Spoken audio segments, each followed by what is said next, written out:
Starting with the name of Allah most beneficent most merciful. Allah के उस पाक नाम से शुरू करता हूँ जो बड़ा बड़ा मेहरबान और बहुत ज़्यादा नहायत रहम करने वाला है। Today the topic of our lecture is related with test of significance.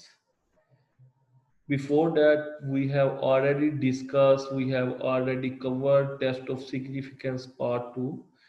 Part 1. In today's lecture, we will discuss the basic concept, the most important concept related T test and Z test. आपके further जो chapter या further statistics biostatistics is totally based on test of significance.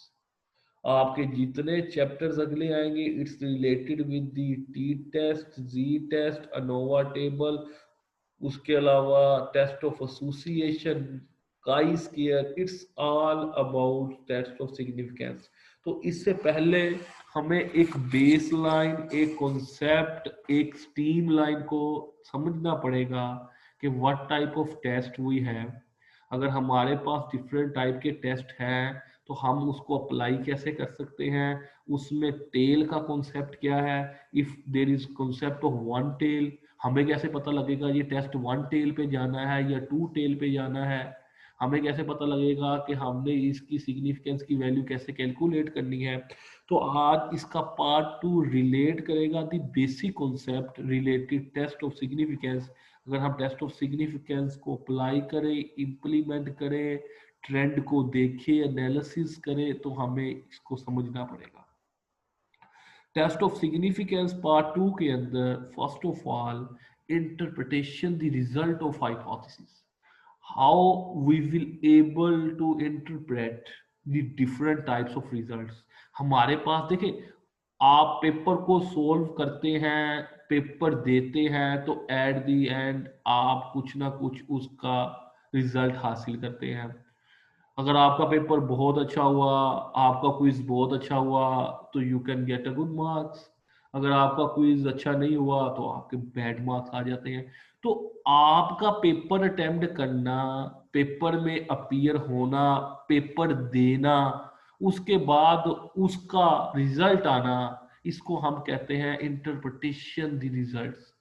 अच्छा, अब interpretation आप कैसे करेंगे? आपने ऐसे करना है कि आपने का रिजल्ट पेपर अटेम्प्ट कर लिया, उसके बाद या आपने क्वेश्चन सोल्व कर लिया, तो क्वेश्चन जब आपने सोल्व करना है, आपने कोरिलेशन का आंसर आया आपके पास 0.92 प्लस में, तो आपने इंटरप्रिटेशन कैसे करके मुझे दिखाई? आपने कहा जनाब सर इट्स पॉजिटिव कोरिलेशन। क्यों जी पॉजिटिव कोरिलेशन है? पॉजिटिव कोरिलेशन इसलिए कि इसका जवाब पॉजिटिव है। दूसरी बात, ये रेंज की कोरिलेशन है। रेंज में क्यों है? क्योंकि सर इसका जवाब +1 से -1 की रेंज में आया। अगर +1 से ऊपर चला जाता तो ये कोरिलेशन का आंसर +1 से ऊपर नहीं जाता। रिग्रेशन का आंसर ऊपर जा सकता है, +1 से 2 भी जा सकता है, 5 भी जा सकता है, 7 भी, लेकिन कोरिलेशन की रेंज फिक्स है, वो है +1 से लेकर -1 तक। इसी तरह आपने मुझे ये बताया कि ये वीक रिलेशनशिप है, ये मॉडरेट रिलेशनशिप है, ये स्ट्रॉन्ग रिलेशनशिप है। किस तरह बताया? On the basis of your result you adopt that, you think that, you implement that। if the answer is 0.92 it means कि 1 में से 0.92 का मतलब है 92% ये रिलेशनशिप है इनकी आपस में, तो इट्स स्ट्रॉन्ग रिलेशनशिप। अगर इसका आंसर आता 0.2 तो शायद आप कहते इट्स वीक रिलेशनशिप। अगर इसका आंसर आता 0 तो आप कहते there is no correlation in them, इन वेरिएबल के दरमियान कोई कोरिलेशन नहीं। तो इसी तरह जब हम इस चैप्टर को भी सोल्व करेंगे, लेवल ऑफ सिग्निफिकेंस को, टी टेस्ट को, जी टेस्ट को, काई स्क्वायर को, तो at the end we will put some analysis, some interpretation. कैसे? अब पहली इंटरप्रिटेशन क्या हो सकती है? द हाइपोथेसिस एच नोट हमने पढ़ा। एच नोट होता क्या है? एच नोट हम कहते हैं नल हाइपोथेसिस को। H1 या HA कहते हैं हम अल्टरनेटिव हाइपोथेसिस को। तो नाउ हमने कहा कि अगर हमारा H नोट जो है वो ट्रू है तो हमारी इंटरप्रिटेशन क्या होगी? Over test accept it because the result falls within the zone of acceptance। तो हमने दो हाइपोथेसिस को डेवलप किया। एक था एच नोट, जो सबसे पहला बेसलाइन सेट करके हम चलते हैं, आपको मैंने बताया था कि हम एक बेसलाइन को सेट करते हैं एच नोट की, उसकी बेस पर हम देखते हैं। तो एच नोट के अंदर हमने बताया कि there is no relationship, there is no significance, there is no correlation, ये बताया। और इसका उल्टा एच वन आ जाता है। तो पहला हमने हाइपोथेसिस बनाया एच नोट। अगर हमारा हाइपोथेसिस पहला ही प्रूव हो जाए, हमारा जवाब विद इन रेंज आ जाए, तो हम क्या लिखेंगे कि हमारा रिजल्ट ठीक रहा, जो हमने सोचा था, अजम्पशन की थी, वो ठीक रही, और वो जोन ऑफ एक्सेप्टेंस के अंदर आ गया। जोन ऑफ एक्सेप्टेंस मीन वो जो गिवन था फ्लो उसके अंदर आ गया, जो हमने सोचा था वो पूरा हो गया। अगर हमारा यही रिजल्ट एच नोट फॉल्स हो जाए, हमारा ना आए, तो हम ये कह देते हैं test rejects it because the estimate falls in the area of rejection. फिर ये जोन ऑफ एक्सेप्टेंस के अंदर नहीं आएगा, रिजेक्शन एरिया के अंदर चला जाएगा। Question arise, sir what is acceptance and what is rejection? हमें कैसा पता लगेगा एक्सेप्टेंस क्या है, रिजेक्शन क्या है? हमें कैसा पता लगेगा हाइपोथेसिस ट्रू हो गया? हमें कैसा पता लगेगा हाइपोथेसिस फॉल्स हो गया? इन सब का जवाब हम अगली स्लाइड्स के अंदर देखेंगे। Okay, let's move forward. अगला हमारा जनाब कॉन्सेप्ट आ गया ये वाला, आपका क्वेश्चन का जवाब, सेटिंग अ क्राइटेरिया। हमने क्राइटेरिया ये बनाया। अब लेट्स सी, गौर से देखिएगा बेटा। अब हम कैसे देखेंगे, ये हमारी एक डायग्राम है, जिसको हमने कह दिया कि जनाब ये हमने एक बना दिया डायग्राम को। उसके अंदर यहां से लेकर यहां से ये कर्व कट हो रही है लेफ्ट पे एंड राइट पे। It's all about rejection area. ये आपका रिजेक्शन एरिया है, दूसरा आपका ये रिजेक्शन एरिया है। यहां से लेकर यहां तक का एरिया, ये पहाड़ का एरिया, ये डायग्राम का फ्लो, ये मिड पॉइंट है आपका।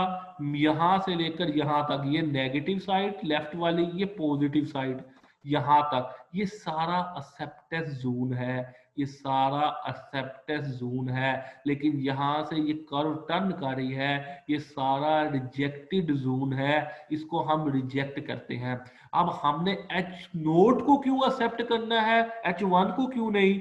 इसलिए कि हमने ये पहले डिसाइड कर दिया था इन द प्रीवियस लेक्चर कि हमने हमेशा पहला जो हाइपोथेसिस डेवलप करना है, इट्स अबाउट नल हाइपोथेसिस, और उसको हम एच नोट कहते हैं। एच ए या एच वन जो होता है, उसकी बेस पर हम अजम्पशन नहीं लेते, हम अजम्पशन हमेशा एच नोट की बेस पर लेते हैं। इसलिए डायग्राम का फ्लो, पूरी डायग्राम का फ्लो, सेटिंग का क्राइटेरिया का फ्लो, नल हाइपोथेसिस का फ्लो, ये बता रहा है कि there are the two different area, दो डिफरेंट एरियाज हमारे पास हैं। ये हमारा यहां से कर्व ये नहीं हो रही, ज्यादा कर्व यहां से हो रही है। It's all about rejection area, it's all about rejection area. Positive side के ऊपर ये रिजेक्शन हो रही है। अगर हमारा जवाब 1.5 से या 1.8 से 2 की तरफ मूव करेगा, 3 की तरफ मूव करेगा, 2 3, तो ये रिजेक्शन के अंदर आ जाएगा। अगर यहां से लेकर 1.5 प्लस में और 1.5 या 7 तक माइनस में यहां तक मूव करता रहेगा, तो the answer will be acceptance area या एक्सेप्टेंस के अंदर। अब आपका जो क्वेश्चन था, मैं उसकी तरफ मूव करता हूं, ये वाला कि सर हमें कैसे पता लगेगा द जोन ऑफ एक्सेप्टेंस? तो ये बेटा ग्रीन वाला, ये यहां से लेकर यहां तक, it's all about the zone of acceptance. और when we talking about left side और राइट साइड की तरफ, कर्व की तरफ आप मूव करेंगे, जहां से कर्व मूव हो रही है, it's all about rejected area, rejected hypothesis. तो अब आपको ये समझ आ गई कि हमने डायग्राम की फ्लो हमें बताएगा। जब क्वेश्चन आएगा तो एक वैल्यू गिवन होगी, एक वैल्यू कैलकुलेट करनी पड़ेगी। On the basis of that value we will decide कि it's in the boundary of acceptance region और it's in the boundary of rejection region. तो हम ये डिसाइड करेंगे। अब थोड़ा सा फर्दर आगे जरा मूव करके देखते हैं आगे क्या है। आगे अब there are the different types of errors. हमारे पास कुछ तरह के एरर्स आते हैं, उन एरर्स को हम स्टडी करते हैं। हमें कैसे पता लगेगा कि एरर्स होते क्या है? When a null hypothesis is tested, जब भी बात कर रहा है अल्टरनेटिव की नहीं कर रहा, we are always talking about the base line. जो हमने पहला एच कौन सा बनाया था, नोट, एच नोट को हमने स्टडी करना है, एच वन को नहीं करना। तो एच नोट की बेस पर वी हैव टू डिसाइड कि हमारे पास 4 पॉसिबल आउटकम्स है। What type of outcomes we have? The number one outcome is the null hypothesis is true but our test rejects it। हमारा null hypothesis तो ठीक है, मान लिया ठीक होगा या है, लेकिन हमारा टेस्ट उसे रिजेक्ट कर देता है, उसको एक्सेप्ट नहीं करता, कहता नहीं भाई हमने टेस्ट किया, टेस्ट का रिजल्ट उसको रिजेक्ट कर। तो पहला तो ऑप्शन ये हो सकता है। 4 पॉसिबिलिटी हो सकती है आपके सवालों में। नंबर 2, दूसरा ऑप्शन हमारे पास ये है, हमारा एच नोट, जिसे हम नल हाइपोथेसिस कहते हैं, शॉर्ट फॉर्म इसे एच नोट कहते हैं। H naught is false but our test accepted. हमारा एच नोट गलत हो गया, लेकिन हमारा टेस्ट उसे एक्सेप्ट कर गया। हमारे टेस्ट ने कहा नहीं नहीं भाई ये ठीक है। अब हम ये कैसे डिटरमाइन करेंगे ये सारी 4 पॉसिबिलिटी? जब हम इस क्वेश्चंस के प्रैक्टिकली सोल्व करेंगे तो we have to decide there are the 4 possibilities. अब तक इतना कि नंबर 1 पॉसिबिलिटी ये हो सकती है, हमारा एच नोट ट्रू हो, ठीक हो, लेकिन हमारा टेस्ट उसको ना प्रूव कर सके, रिजेक्ट कर दे। हमारा एच नोट गलत हो लेकिन हमारा टेस्ट उसे एक्सेप्ट कर ले। तीसरी पॉसिबिलिटी, हमारा एच नोट ट्रू हो और टेस्ट भी एक्सेप्ट कर ले उसे। और चौथी पॉसिबिलिटी, हमारा एच नोट फॉल्स हो, हमारा टेस्ट भी उसको रिजेक्ट कर दे। तो 4 ही पॉसिबिलिटी बनती है बड़ी सिंपल लैंग्वेज के अंदर। पहली बात, हमारा टेस्ट ठीक हो जाए, हमारा हमारा एच नोट ट्रू हो जाए और हमारा टेस्ट भी उसे ट्रू कर दे। तो पहली पॉसिबिलिटी दोनों ट्रू ट्रू है। दूसरी पॉसिबिलिटी, हमारा एच नोट फॉल्स हो जाए और हमारा टेस्ट भी उसे फॉल्स कर दे। तो पहले दोनों ट्रू ट्रू भी हो सकते हैं, दोनों फॉल्स फॉल्स भी हो सकते हैं। ये तो दोनों पॉजिटिव पॉजिटिव और नेगेटिव नेगेटिव। अब तीसरी पॉसिबिलिटी क्या बन सकता है, हमारा जो हाइपोथेसिस है एच नोट है वो ट्रू हो जाए, ठीक हो जाए, लेकिन हमारा टेस्ट उसे रिजेक्ट कर दे। और लास्ट, कि वो एच नोट गलत हो लेकिन टेस्ट उसे ठीक कर दे। तो 5वीं पॉसिबिलिटी नहीं है। अब इसके अंदर अक्सर पेपर के अंदर question rises, what is type 1 error and type 2 error. Type 1 error क्या हो सकता है और टाइप 2 एरर क्या हो सकता है? तो टाइप 1 एरर किसे कहते हैं? Rejected null hypothesis when null hypothesis true. यानी कि हमने उसको, हमारे टेस्ट ने रिजेक्ट कर दिया, पहली कंडीशन कि नल हाइपोथेसिस हमारा ट्रू था बट ओवर टेस्ट रिजेक्टेड, हमने उसको रिजेक्ट कर दिया on the basis our test. इसको कहते हैं टाइप ऑफ एरर और अल्फा एरर। तो टाइप 1 एरर ये हुआ कि पहली कंडीशन के जो हमारा नल हाइपोथेसिस निकला था वो ट्रू था but our test reject H naught, that type of error is known as alpha error. The second error arises accepting null hypothesis when null hypothesis is false। The second condition कि हमारा H naught क्या हुआ, हमने accept कर लिया, हमारा जो H note था वो फॉल्स था, H नोट फॉल्स था, लेकिन हमारे टेस्ट ने उसको एक्सेप्ट कर लिया। This type of error is known as type 2 error. तो टाइप 1 एरर वो एरर हुआ जो पहली कंडीशन थी कि एच नोट हमारा ट्रू है, हमारे टेस्ट ने उसको क्या कर दिया, रिजेक्ट कर दिया। तो rejecting H naught when null hypothesis is true. और दूसरा क्या हो गया, हमारा एक्सेप्टिंग कर लिया हमने एच नोट को जब हमारा एच नोट फॉल्स हुआ। तो पहली 2 कंडीशन जो होगी वो एरर की टाइप बन गई। पहला जो टाइप ऑफ एरर है इसको कहते हैं टाइप 1 एरर और इसको कहते हैं अल्फा, इसको कहते हैं टाइप 2 एरर, इसको कहते हैं बीटा।